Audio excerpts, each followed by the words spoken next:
provided by Thomas Allgeier and Frennis, based on the most relevant posts on LinkedIn about social selling in CW 2324. Frennis is a B2B market research company working with enterprises to optimize their campaigns with account and executive insights far beyond AI. Welcome. Today, we're taking a deep dive into the top social selling trends we've seen surfacing across LinkedIn over the past couple of weeks, specifically tailored for B2B marketing professionals like you. Get ready for a practical, insights-driven conversation that aims to cut straight through the noise. That's right. This isn't just about theory, it's about what's actually driving results on LinkedIn right now. Thomas Allgeier's analysis, in particular, highlights a clear and frankly crucial shift. We're moving from activity-led to truly impact-led social selling.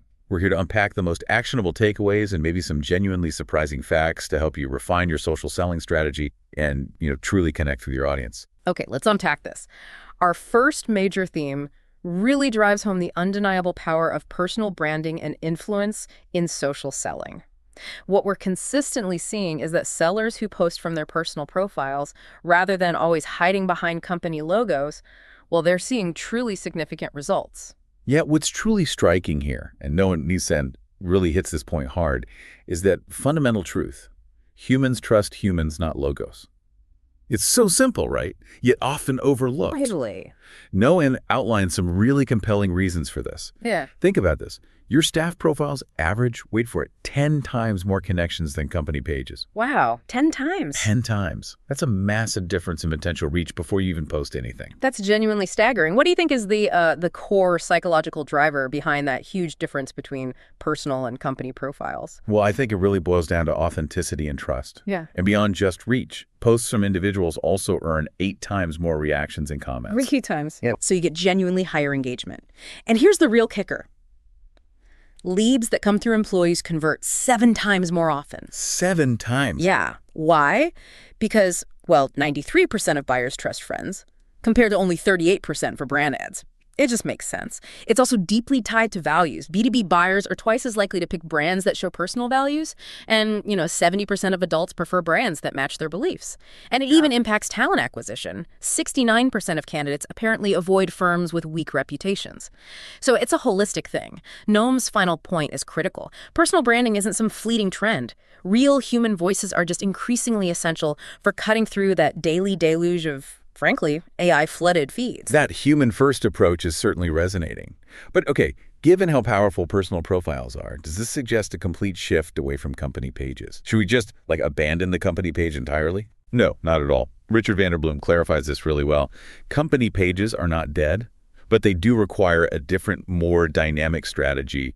It's about leveraging them for deeper engagement and co-creation with employees. They become more like a hub for conversation rather than just a broadcast channel. Right, a community space almost. Exactly. And here's where it gets really interesting for you, the listener. Chad Johnson points out the urgency. Only maybe 1% to 2% of LinkedIn users post regularly. Really? That low? Yeah. That gives early movers a substantial market share advantage in building authority. So you have a huge opportunity right now to stand out if you lean into this. That makes so much sense when you frame it like that. It also connects to what Mihaela Payson and April Jones emphasize. Visibility and trustworthiness on social platforms are absolutely crucial for modern buyers, especially in highly specialized fields like, say, cybersecurity, where trust is absolutely paramount. It's not just about being seen, it's about being seen as credible, right? Precisely. And Sam G. Winsbury builds on this by offering actionable strategies for becoming an industry authority. Things like leveraging your personal story, using PR effectively, and actively integrating your personal brand right into your LinkedIn presence. Ultimately, he says, trust is your currency for revenue. It's what opens doors. So, okay, once you've built that personal credibility, how do you actually use it to reach out effectively?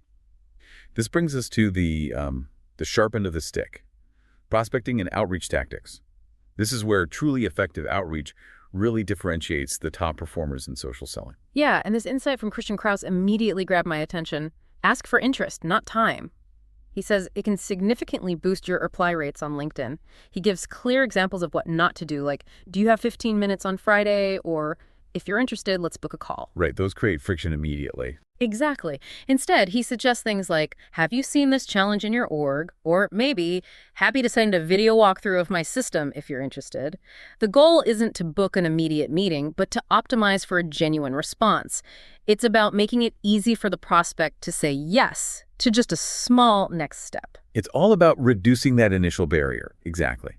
And Steph Curcio offers a really clear, practical framework for social selling without, spamming DMs. It's like post 2 to 3 times a week, add 5 to 10 leads daily, warm up accounts with thoughtful comments, and then send strategic personalized connection requests. Simple steps, but consistent. Right.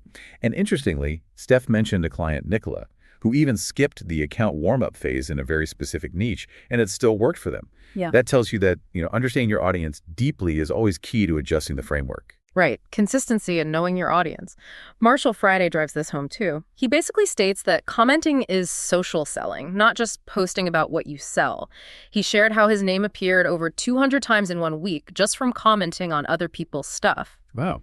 Yeah, it demonstrates how active engagement can dramatically boost your visibility and sort of perceived authority. That's a powerful way to expand your presence without directly selling, isn't it? Definitely. And Curtis Chea emphasizes that choosing the right sales channel is crucial, and often a hybrid approach, meeting buyers where they actually are, is best. Michelle Levin even compared cold email versus LinkedIn DMs and noted that LinkedIn often yields higher reply rates, especially for users who are active on the platform. It's about adapting to your buyers' preferences and where they're most receptive. And it really can pay off. Eddie Bonham shared a fantastic real-world success story, closing a record deal entirely through social selling. His approach was simple but effective. Identify the right platforms, build strong online relationships, chef content that truly resonates, and then leverage those relationships. Fundamentals. Exactly. He stressed that you don't need 100 different SaaS products or overly complex tactics. Sticking to fundamentals and consistently creating real value is what ultimately wins. Eddie's example really reinforces that idea of personalized outreach. Ken Yarmush also advises dazzling with DMs and prioritizing shared connections whenever possible. Those common ties inherently build more trust, making your outreach far more effective right from the start. Okay, so we've talked about establishing your presence and reaching out effectively, but what happens once you've got their attention? Let's maybe peel back the layers of buyer psychology a bit. What truly moves someone from interested to, I need this on LinkedIn? Right, the conversion part. Shoaib Abed, who's seen incredible success himself, like signing 167 clients, generating over £750,000, he breaks down the buyer journey into essentially 7 psychological steps. First, you have to make your audience feel seen, deeply identifying their specific pain points. Second, he says, you need to twist the knife. Basically, repeatedly agitating those frustrations so they truly feel the impact of inaction. Makes sense. Build that tension. Exactly. Third, you must create an aspirational future. Paint a really desirable alternative, life without their problem. I can see how creating that kind of contrast would build urgency. Definitely. Fourth, you position yourself as the solution, the undeniable bridge to that dream outcome, focusing on the transformation you provide, not just what you do. Fifth, you trigger action by heightening the cost of inaction, creating that critical urgency. Sixth, you build bulletproof trust through a proof-backed personal brand embedding case studies, testimonials directly into your content. Trust again. Always trust. And finally, seventh, you reduce friction to action. Make your social selling funnel smooth and your call to action incredibly simple. Eliminate any guesswork for the buyer. The emphasis on trust woven through all those steps is huge. Gaurav Bhattacharya put it perfectly. Cold calls get you attention. Social selling earns you trust. And Claudio Meidler echoes this, highlighting the power of becoming a trusted advisor through a consultative approach, rather than just transactional selling. It's about partnership, isn't it? It absolutely is. And trust also comes into play when dealing with a common sales challenge. Ghosting. Ah, yes, ghosting. The worst. Right. But Polina Piva insightfully points out that ghosting is a human problem, not just a salesperson problem. It happens to founders, coaches, even CEOs. Her advice, don't take it personally, follow up smartly, not desperately, with a schedule of gentle pings, maybe 1 day, 2-3 days, 1 week, 2-3 months later. A gentle cadence. Exactly. And crucially, use the power of social selling itself. Liking posts, leaving thoughtful comments, or sharing insights can subtly reopen conversations. Why? Because LinkedIn notifications are often harder to ignore than unread DMs. Ghosting, she argues, often just means not now. not necessarily no. That's a really crucial mindset shift, realizing it's not always a final rejection. Darren McKee also provides a detailed, 12-step process for maximizing sales success, which relies heavily on deep research into both companies and buyers. He recommends sending personalized video or audio DMs based on that research, really showing you care and that your outreach isn't just random spam. Yeah, demonstrating you've done your homework. It avoids that generic message feel. Okay, so as we look ahead, it's impossible to ignore the rising presence of AI, right? Let's shift our focus to the evolving role of AI and automation in social selling. Thomas Ross has a pretty bold take here. He's stating that AI-driven social selling significantly outperforms traditional methods, especially in building seven-figure pipelines. He argues it makes you the person prospects seek out rather than the other way around. Interesting. And also, interestingly, he believes that Facebook groups are an underutilized B2B goldmine, which is a bit surprising for what we typically think of as LinkedIn-centric social selling. It's a compelling vision, for sure, but the reality on the ground is often more nuanced. Lucienne M. shared her experience, and it demonstrated that AI without proper human context often just leads to sloppy noise. Sloppy noise, I like that. Yeah. She found that human effort and real empathetic research remained absolutely critical for effective personalization. AI can't fix lazy prospecting. It just amplifies it. That makes perfect sense. Alex Ollie takes this even further. He predicts that pure-play AI SDR companies might not actually survive because AI can't fully replace human SDRs, especially not in complex conversations and cold calling. Right. Instead, he sees AI acting as more of a co-pilot, helping with tasks like account research and enrichment, which frees up human SDRs for those more human-centric high-value activities, like social selling and calling. The human touch remains key. This partnership approach seems to be the way. Maxim Tenesky's findings support this too. He showed that integrating AI warm-up with a multi-channel strategy, so LinkedIn engagement, personalized emails, DMs, voice messages, can boost email success rates by an astonishing 280%. Wow, 280%. How? Well, the reason seems to be that it warms up the prospects before the direct outreach hits their inbox, creating a much more receptive audience. Got it. But there's a warning label here too, right? Richard Vanderbloem cautions strongly against AI-generated garbage content floating around LinkedIn. Absolutely. And Torben Fengman echoes this, emphasizing quality and goal-oriented content over just, frequency. He states, structure beats actionism. It's not just about putting something out there, it's about putting something valuable out there that truly serves a purpose for your audience. Quality over quantity, always. Okay, after all that talk about strategy and tactics, we really need to address how we measure success. What about the social selling index, the SSI? Is it still a relevant metric for us to track? Well, what's fascinating here is that the legacy SSI score is increasingly viewed as, backward-looking. Charlie Hills explicitly states that LinkedIn's social selling index just died. Died. Strong words. Yeah, and he points out that LinkedIn itself admitted it no longer reflects the modern sales environment. Apparently, SSI scores dropped significantly due to a system recalibration in late 2024, making them less reliable, essentially.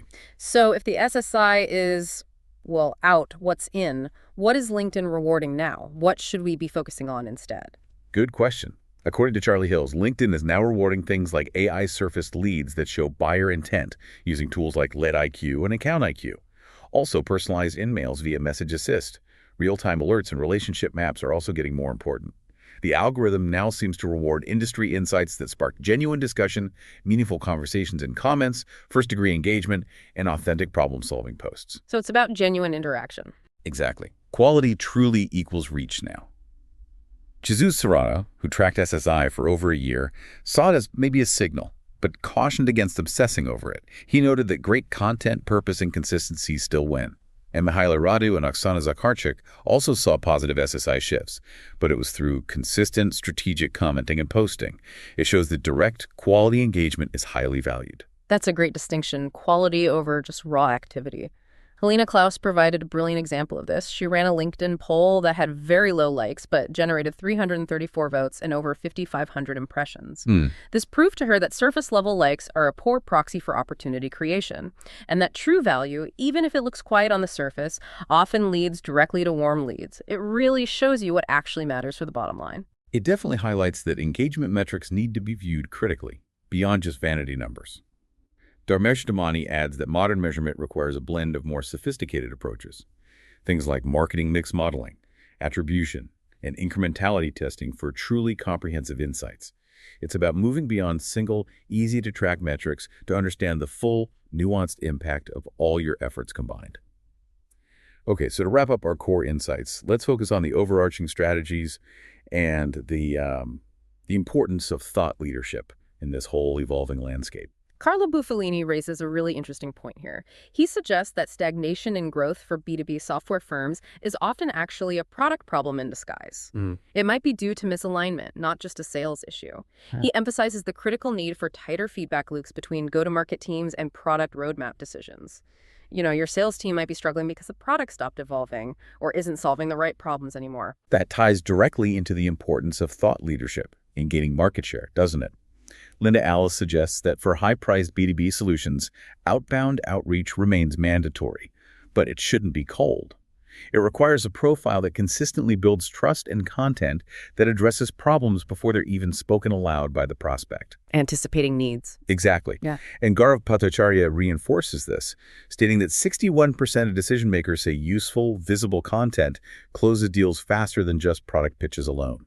So it's really about being genuinely helpful, not just constantly selling. Steve Watt even attempts to rebrand proper social selling away from what he calls social spam cannons. Spam cannons. Yeah, towards genuinely educating, inspiring, and helping customers. It's about building reputation and relationships at scale, becoming the seller the right buyers actually want to speak with. And this really needs to be a team effort across the whole organization. Ivan Dmitrievich offers a strategy for B2B teams he calls confidence first, content second. He suggests that leaders should essentially parent their LinkedIn crew, publicly applauding experiments, allowing safe struggle, modeling self-worth, and praising effort over just viral hits. Interesting approach, less pressure. Right.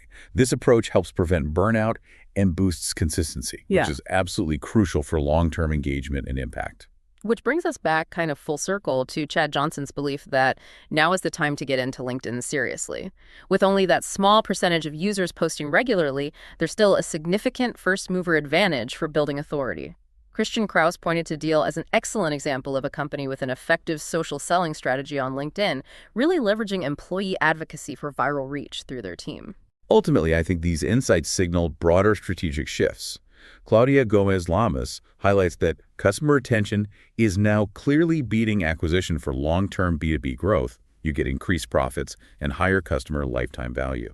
And Svetlana Likareva stresses the importance of aligning sales and marketing for customer targeting, unlocking hidden growth by ensuring both teams are working hand in hand to serve the same customers most effectively. Makes sense.